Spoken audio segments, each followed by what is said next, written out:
ఉన్నారు వాళ్ళని ఆదుకునే ప్రయత్నం చేయండి, వాళ్ళకి ఆపన్నాస్తం ఇచ్చే ప్రయత్నం చేయండి అని మా ఆదాబ్ న్యూస్ నుంచి మీకు విజ్ఞప్తి. ఇక మనం తెలంగాణ ఎడిషన్ ముగించే ముందు ఆంధ్ర ఎడిషన్కి వెళ్దాం. ఆంధ్రాలో కూడా ఇదే పరిస్థితి కొనసాగుతుంది. నిజంగా బుడమేరుకి మళ్ళీ వరద వచ్చే పరిస్థితి అని చెప్పి నిన్న రాత్రి అంతా కూడా మంత్రి నిమ్మల రామకృష్ణ నాయుడు అక్కడే ఉన్నాడు. వరద ప్రభావిత ప్రాంతాల్లోనే ఆయన ఉన్న పరిస్థితి మనకు కనపడుతుంది. సో చూద్దాం ఆంధ్రప్రదేశ్ ప్రధాన వార్తలు ఏంటి, ఆంధ్రప్రదేశ్లో ఏం జరుగుతుందో చూసే ప్రయత్నం చేద్దాం మనం.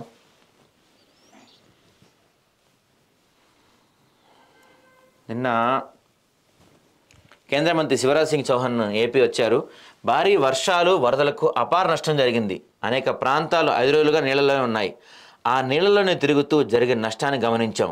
కేంద్రం రాష్ట్రానికి అండగా ఉంటుంది. ఇది ఊహించిన ఉత్పాతం. చంద్రబాబు ప్రభుత్వం రెయిన్బౌళ్ళు పనిచేస్తుంది. డ్రోన్లతో బాధితులకు వస్తువుల పంపిణీ తొలిసారి చూస్తున్నా. ప్రభుత్వం ఇంత వేగంగా స్పందించకపోతే అపార నష్టం జరిగేది. గత ప్రభుత్వ తప్పిదాలతో బుడమేరుకు ముప్పు. కేంద్ర మంత్రి శివరాజ్ సింగ్ చౌహాన్ నిజంగా చాలా ఫాస్ట్గా. చంద్రబాబు కంట కన్నీరు. రైతుల కష్టాలు విని సీఎం భావోద్వేగం. వరద ప్రాంతాల్లో సుడిగాలి పర్యటన. పంట మీదే అధికారులతో సమీక్ష. బుడమేరు కాలువపై ఉన్న పాత కాలువ కాలిబాట వంతెనపై నుంచి గండిపడిన ప్రాంతాన్ని పరిశీలించడానికి వెళ్తున్న సీఎం. చూడండి, నష్టాలను కేంద్రానికి నివేదిస్తాం. ఇక్కడ మీకు ఒక చిన్న వీడియో చూపించే ప్రయత్నం చేస్తానండి మీకు నేను. నిజంగా చంద్రబాబు నాయుడు గురించి మనం రోజు మాట్లాడుకుంటున్నాం. ఆయన అక్కడ తిరుగుతున్నాడు, ఇక్కడ తిరుగుతున్నాడు, ఇలా చేస్తున్నాడు, అలా చేస్తున్నాడు, మనం రోజు మాట్లాడుకుంటున్నాం కదా. నిన్న జరిగింది ఒకటి మీకు చూపించే ప్రయత్నం చేస్తా నేను.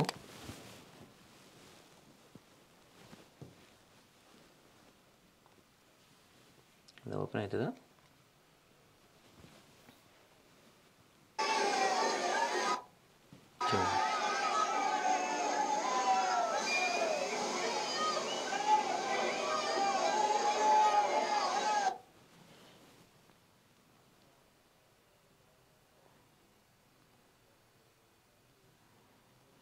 అక్కడ వంతెన పరిశీలిస్తానికి చంద్రబాబు వెళ్ళాడు.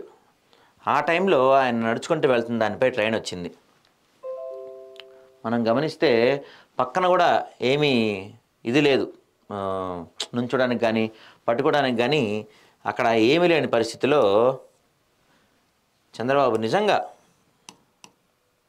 ఎంతో ధైర్యం చేసి అక్కడికి వెళ్ళారు. ఆ టైంలో ట్రైన్ ఇంకొంచెం వేగంగా వచ్చిన ట్రైన్లోంచి ఎవరన్నా ఆయన్ని నెట్టే ప్రయత్నం, కనీసం పట్టుకునే ప్రయత్నం చేసినా కాలంలో పడిపోయేవాళ్ళు నేను చంద్రబాబు నాయుడు. నిజంగా ఇలాంటి సందర్భాల్లో, ఇలాంటి కష్టాల్లో, ఇలాంటి ఆపదల్లో కూడా ఆయన ఇంత తెగువ చూపిస్తూ నిజంగా ఇలా చేయటం మాత్రం ఖచ్చితంగా గ్రేట్గానే చెప్పచ్చు. నిన్న మొత్తం హల్చల్ చేసిన వార్త ఇది. ఎమ్మెల్యే కోనేటి ఆదిమూలం లైంగికంగా వేధించారు. ఎవరికైనా చెబితే నా భర్త పిల్లల్ని చంపేస్తా అన్నారు. భర్తతో కలిసి వివరాలు వెల్లడించిన బాధిత మహిళ ఎమ్మెల్యేను సస్పెండ్ చేసిన టీడీపీ. నిన్నంతా కూడా మనకి మీడియా అంతా, సోషల్ మీడియా అంతా కూడా ఈ వీడియోలే వైరల్ అయ్యాయి. ఎక్కడ చూసినా మనకి అవే కనిపించిన పరిస్థితి మనకుంది నిన్నంతా చూస్తే. ఒక్క నిమిషం, మీకు కూడా ఆ మహిళ ప్రెస్ మీట్ పెట్టి మరి నిన్న మాట్లాడే ప్రయత్నం చేశారు.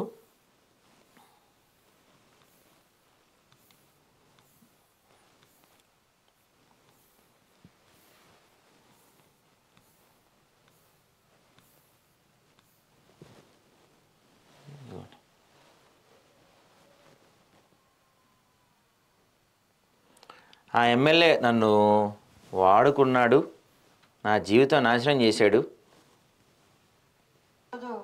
ఎమ్మెల్యే అయిన తర్వాత భీమాస్ ప్యారడైస్ తిరుపతికి రావాలని చెప్పి కోరగా, నేను ఎమ్మెల్యే గారు ఏదో అర్జెంటుగా రమ్మంటా ఉన్నాడని చెప్పి నేను కార్ బుక్ చేసుకొని అక్కడికి వెళ్ళడం జరిగింది.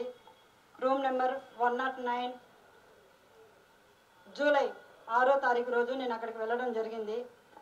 అక్కడ ఎవరు లేదు, ప్రశాంతంగా ఉండింది. ఎమ్మెల్యే గారు మాత్రమే రూమ్లో ఉన్నారు. నేను వెంటనే రూమ్లోకి వెళ్ళడం, నా పైన బలాత్కారానికి పాల్పడిన తర్వాత నేను అతనికి లొంగిపోవడం జరిగింది. సో బలాత్కారానికి పాల్పడ్డారు, లొంగిపోయారని చెప్పి ఆమె చెప్తున్నారు. ఈయనే మన ఎమ్మెల్యే గారు, సత్యవేడి ప్రాంతానికి చెందిన ఎమ్మెల్యే ఈయనే. సో దీని గురించే నిన్న ఏపీ అంతా కూడా పెద్ద హల్చల్ అయింది. అయితే టీడీపీ వెంటనే ఆయన సస్పెండ్ చేసిన పరిస్థితి కూడా మనం చూసాం. ఇంకా నందిగామ సురేష్ని అరెస్ట్ చేశారు. తెదేపా కేంద్ర కార్యాలయంపై దాడి కేసు, మాజీ ఎంపీకి 14 రోజుల రిమాండ్. ఈయన గతంలో టీడీపీ ఆఫీస్ పైన దాడి చేశారు. పెద్ద పెద్ద కాన్వాయ్లు వేసుకొని చాలామంది కలిసి టీడీపీ ఆఫీస్పై గతంలో ఈయన దాడి చేశారు. అప్పుడు వీళ్ళు అధికారంలో ఉన్నారు, దాడులు చేశారు. ఇప్పుడు అధికారం అయిపోయింది, దానిపైన కేసులు విచారణకు వచ్చినాయి. వీళ్ళపైన ఎలాంటి చర్యలు ఉండబోతున్నాయని మాత్రం మనకి తొందరలో తెలుస్తుంది. ఆంధ్రజ్యోతి చూడండి, నిజంగా ఈ విజువల్ చూడండి. వైఎస్ఆర్ కాలనీలో నడుంలోతు వరద నీటిలో మంచినీటి కోసం బారులు తినే జనం. ఇంకా వరద నీరు అట్లానే ఉంది, వరద నీరు ఇంకా వెళ్ళలేదు. చూడండి, దాదాపు మా ఆటో సగం మునిగిపోయిన పరిస్థితి కనపడుతుంది, చూసారా? ఆటో సగం మునిగిపోయింది. వీళ్ళంతా కూడా దాదాపు ఇదిగో మహిళ చూడండి, బహుశా ప్రెగ్నెంట్గా ఉన్నట్టున్నారు. మంచినీళ్ళ కోసం ఇంత లైన్లో నిలబడిన పరిస్థితి ఇంకా అక్కడ ఉందంటే వరద బాధితులతో నిజంగా శివరాజ్ సింగ్ చౌహాన్ కూడా నీళ్ళల్లో దిగి ఆయన కూడా వరద బాధితులతో మాట్లాడే ప్రయత్నం చేశారు. వరద బాధితులు తీరని కష్టం, వరద బాధితులు దయనీయ గాథలు. 33 మృతుల సంఖ్య, 275 పశువుల మృతి, 3756 కిలోమీటర్లు దెబ్బతిన్న రోడ్లు, 5.02 లక్షల ఎకరాల పంట నష్టం, 214 పునరావాస శిబిరాలు, 45,369 శిబిరాల్లో బాధితులు, 1000 కోట్లకు సగం ప్రభుత్వ శాఖల పరిధిలో నష్టం ప్రాథమిక అంచనా. బుడమేరు గండ్లు పూడ్చే బాధ్యత అప్పగింత, జగన్ ప్రభుత్వం వాటిని అలాగే వదిలేసింది. ఆ గండ్ల నుంచి విజయవాడకు వరద, 2 రోజుల్లో 40 సెంటీమీటర్ల వర్షం, వాగుకు ఏకంగా 30,000 క్యూసెక్కుల వరద, 15 లక్షల క్యూసెక్కులను తట్టుకునేలా ప్రకాశం పటిష్టంపై చంద్రబాబు దృష్టి. వరద ప్రాంత ప్రభావితంలో ఇంకా చంద్రబాబు తిరుగుతూనే ఉన్నారు. మనకు అక్కడ చూసుకుంటే ఆయన చూడండి, మీరు కష్టపడేవి దానం స్ఫూర్తిదాయకం, మీ మాటలు మరింత ఉత్తేజాన్ని కలిగించాయి. చంద్రబాబును కొనగానే డిప్యూటీ సీఎం సూపర్ క్లోరినేషన్ చేపట్టాలి, పారిశుధ్య పనులు వేగవంతం చేయండి, డిప్యూటీ సీఎం ఆదేశాలు. వైరల్ జ్వరంలో కూడా ఆయన సమీక్షలు చేస్తున్నాడంట.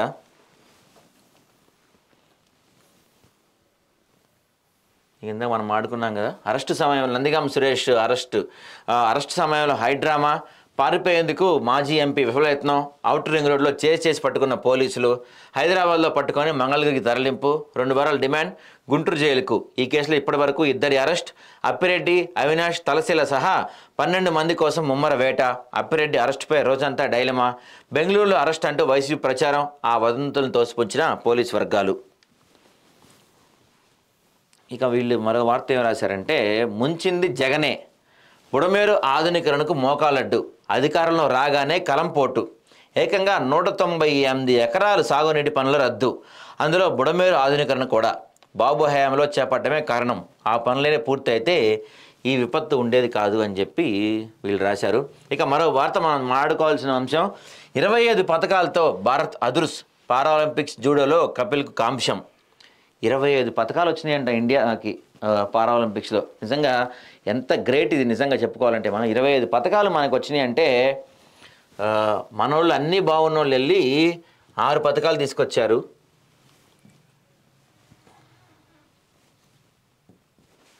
వికలాంగులు, కొంచెం మానసికంగా శారీరకంగా వికలాంగులు వెళ్ళి 25 పథకాలు తీసుకొచ్చారు. ఇక తెలుగు ప్రభ ఆంధ్ర ఎడిషన్ చూస్తే, రాష్ట్రానికి త్వరగా సాయం అందేలా చూస్తా, కేంద్ర కమిటీ నివేదిక రాగానే అందుతుంది, కేంద్రం ఏపీకి అండగా ఉంటుంది. వరద ముంపు ప్రాంతాల్లో ఏరియల్ సర్వే పరిశీలించిన కేంద్ర మంత్రి శివరాజ్ సింగ్ చౌహాన్ నష్టాన్ని వివరించి ఆదుకోవాలని కోరిన సీఎం. ప్రకాశం బ్యారేజ్ పనులు 7 రోజుల్లో పూర్తవుతాయంట పర్యవేక్షణ సలహాదారుడు కన్నయ్య నాయుడు. నేటి నుంచి నిత్యావసర వస్తువుల పంపిణీ, సుమారు 2 లక్షల మంది లబ్ధిదారులు. రేషన్ కార్డు లేని వారికి ఆధార్ కార్డు నమోదుతో వరద ముంపు బాధితులు అందరికీ అందిస్తాం, రాష్ట్ర పౌర సరఫరాల శాఖ మంత్రి Nadendla Manohar. Ration card, Aadhaar card లేకపోయినా ప్రతి ఒక్కరికి ఇవ్వచ్చు కదా.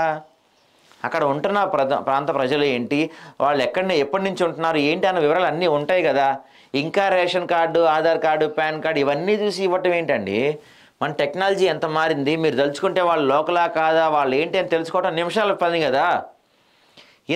ఇంత కష్టంలో కూడా ఆధార్ కార్డులు లేకపోతే రేషన్ కార్డులు ఇవన్నీ చూసి వాళ్ళకి సహాయం అందిస్తూ ఉంటాం మాత్రం నిజంగా సిగ్గులేని చర్యగా చెప్పుకోవాలి ప్రభుత్వాలు. కొన్ని అన్నీ బాగా చేస్తున్నా కొన్ని ఇట్లాంటి ఎందుకు చేస్తారో తెలియదు మరి.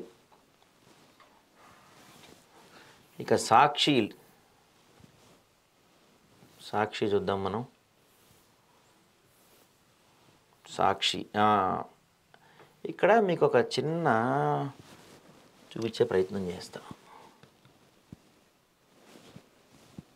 ఒకసారి ఆంధ్రజ్యోతి ఏపీ కూడా చూద్దాం. ఆంధ్రజ్యోతి ఏపీలో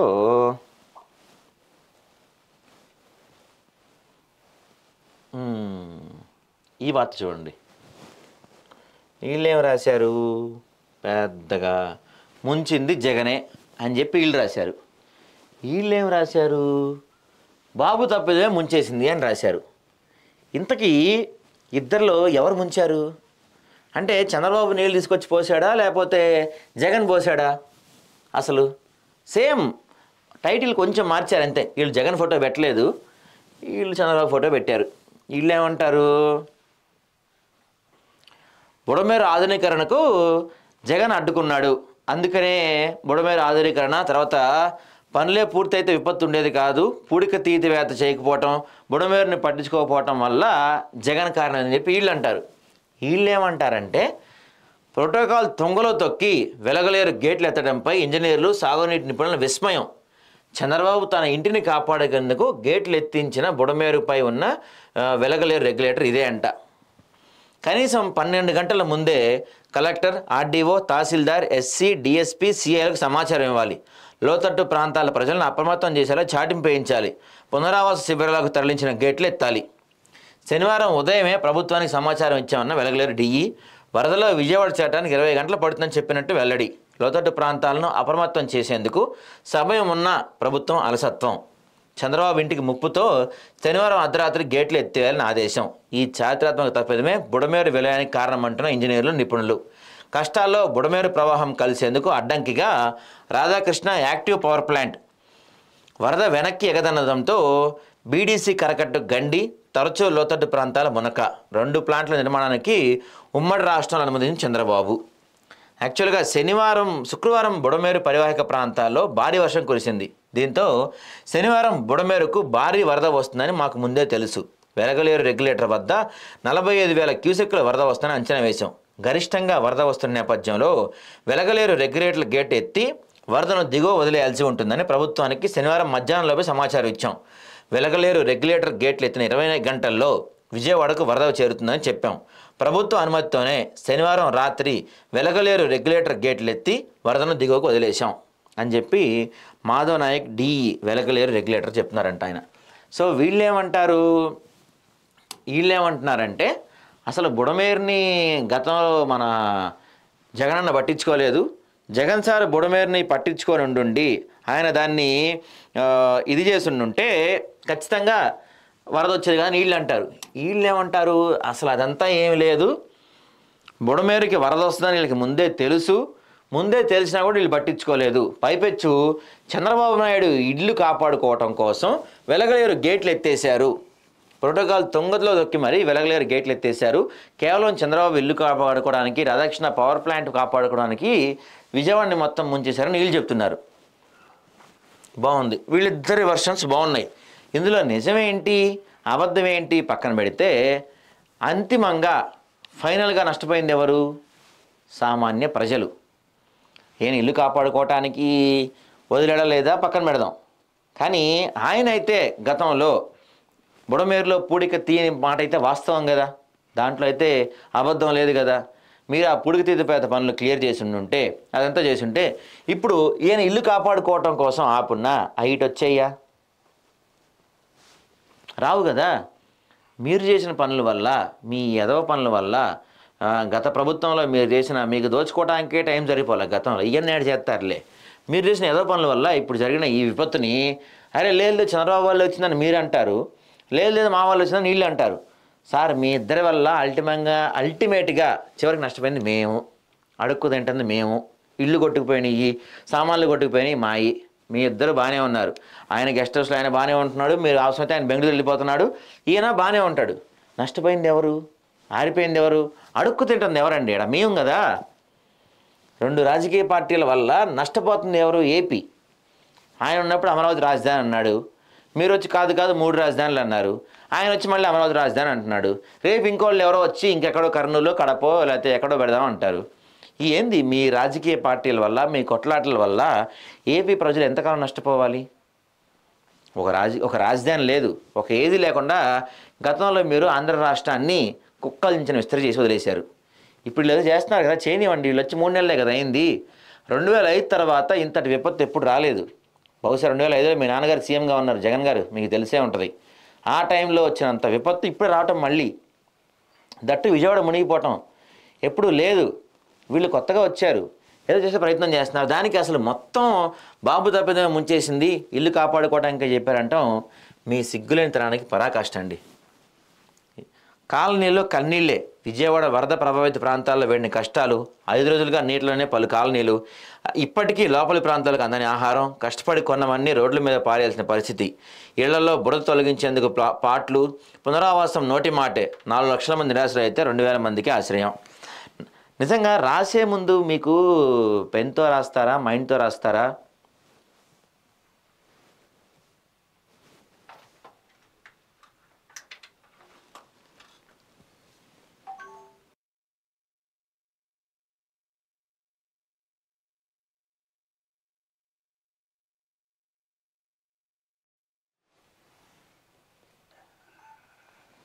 మీకు బుద్ధుండి రాస్తారా, బుద్ధి లేక రాస్తారా తెలియదు కానీ 4 లక్షల మందికి ఇళ్ళకి 4 లక్షల మందికి 4 రోజుల్లో పునరావాసం ఎలా కల్పిస్తారు?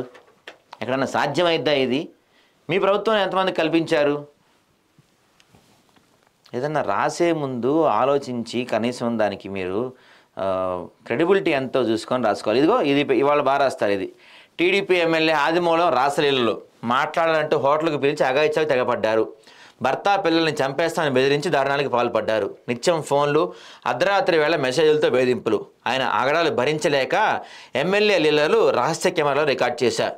చంద్రబాబు లోకేష్కు ఫిర్యాదు చేసినా పట్టించుకోలేదు. గత్యంతరం లేక మీడియా ముందుకు వచ్చా. చిత్తూరు జిల్లా సత్యవేడు టీడీపీ మహిళా విభాగం అధ్యక్షురాలు వరలక్ష్మి సంచలన ఆరోపణలు. నాకు చిన్న డౌట్ ఉంది ఈ కేసులో. అదేంటంటే ఇక్కడ ఏమన్నారు, మాట్లాడాలంటూ హోటల్కు పిలిచి అఘాయిత్యాలకు తెగబడ్డారు అని చెప్పి ఏమో చెప్తున్నారు. సో హోటల్కి ఎవరు ముందెళ్ళారు? ఆయనే ముందెళ్ళాడు. ఆయన తర్వాత ఏం వెళ్ళింది కదా, మరి కెమెరా ఎలా పెట్టింది? సహజంగా ముందెళ్ళినోళ్ళు కదా కెమెరా పెడతారు. తర్వాత వెళ్ళిన ఏమో బ్యాగ్లో కెమెరా పెట్టుకెళ్ళిందా? దాన్ని ఇప్పుడు రిలీజ్ చేసిందా? ఏమో చూడాలి. ఏదేమైనా టీడీపీ అయితే ఆయన సస్పెండ్ చేసింది. నిప్పులేందే పొగరాదు కదా. వీడియోలో అమ్మాయికి బ్లర్ చేసినా సారు మాత్రం స్పష్టంగా కనపడుతున్నాడు. ఏం వయసే అనేది? నీ వయసు ఏంది, నువ్వు చేసే పనులేంది? నీ కూతురు వయసున్న ఆడదాంతో నీకేం సిగ్గుందా కొంచెమైనా? ఎమ్మెల్యే అయిపోతే ఏమైనా అనుకుంటారు? ఎమ్మెల్యే అయిపోతే మీ నియోజకవర్గ ప్రజలకు మీరు తండ్రి లాంటి వాళ్ళు అని చెప్పి అనుకుంటారు. కానీ నియోజకవర్గంలో బాగున్న అమ్మాయిలందరినీ మీరు గోకాలనుకుంటాం ఏంది? మొన్నటిదాకా ఒక నెల వైసీపీ వాళ్ళు వచ్చినాయి 1 by 1 గంట అరగంటలు చూసాం మనం. వాళ్ళు ఇప్పుకున్న వీడియోలు కూడా చూసాం వైసీపీ వాళ్ళవి. ఇప్పుడు మీకు చూపిస్తున్నారా మాకు? అమ్మ మా దరిద్రం ఏంటంటే మిమ్మల్ని ఎన్నుకొని మీ దరిద్రాలు చూడాల్సి వస్తుంది మేము. వాళ్ళ వైసీపీ అధికారంలో ఉన్నప్పుడు మన ఒక ఎంపీ చూసాము, అంబటి రాంబాబు వెనకాల నుంచి వచ్చి వాటేసుకుంటా అన్నాడు. ఇంకోడేమో అరగంట చాలు అంటాడు, ఇంకోడేమో గంట చాలు అంటాడు. ఆ గంటలు అరగంటలు కొంతమంది దరిద్రాలు డైరెక్ట్గా చూసాం. గంటలు వేరే గంటలు కూడా చూపించారు కొంతమంది ఇప్పి గత ఎంపీలు కొంతమంది. ఒక ఆయన అవి అయిపోయినాయి. ఇప్పుడు నెల ఒకటి వస్తున్నాయి. మొన్నటి వరకు ఏదో కేసు వచ్చింది కదా, హీరోయిన్ కూడా మీరు ట్రాప్ చేసి ఇచ్చేసారని. ఆ దరిద్రం పూర్తి అవ్వకుండా ఇంకో దరిద్రం మాకు చూపించారు మీరు వీడియో రిలీజ్ చేసి. మీ దరిద్రాలు చూస్తానికే మేము ఉంటున్నట్టుంది. మా దరిద్రం మిమ్మల్ని ఎన్నుకోవటం దరిద్రం. నిజంగా ఆంధ్ర రాష్ట్ర ప్రజలు ఏ టైంలో ఏ పాపం చేశారో కానీ ఇలాంటి పనికిమాలిన వాళ్ళు ఎన్నుకుంటున్నాం మేము. మీ దరిద్రాలు, మీ పనికిమాలిన వీడియోలు చూస్తానికే మాకు ఇదవుతున్నట్టు ఉంది.